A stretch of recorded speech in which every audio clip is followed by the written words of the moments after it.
election season can be challenging, right? And I know this, my partner and I have a lot of similar political views, but there are some things that we don't necessarily agree on. And I know from personal experience and from working with people, I know that differing political opinions can be hard. A few years ago, I felt very slighted. I was taking it very personally. I've since learned, but at the time, I kept thinking like, my partner sees the world through the lens of the eagle, and the eagle can see a lot of things vast and wide, but the eagle can't see what's on the ground, like what's in the trenches. And sometimes I feel like my political perspective is that of the ant. From the ant, everything's a threat. Everything's a threat.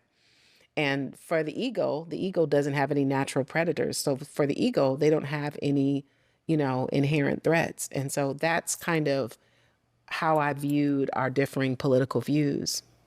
So what do you do when you and your partner disagree on something that's fundamental? Because it can feel like you're at an impasse, like there is no way forward, but that's not necessarily true.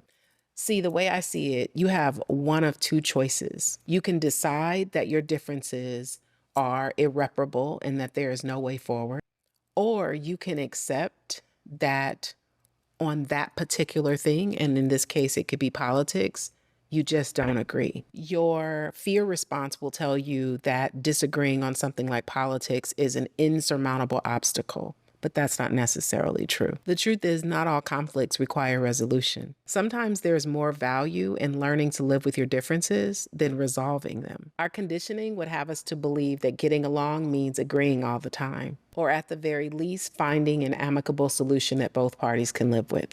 But in real life, solutions are not always possible. I'm gonna say that again.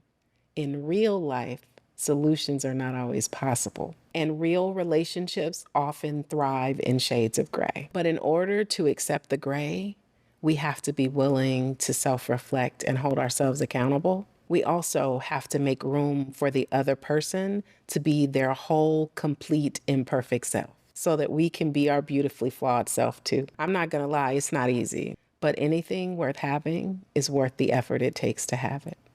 And yes, sometimes letting go, which is not the same as giving up, is the best thing for all parties involved.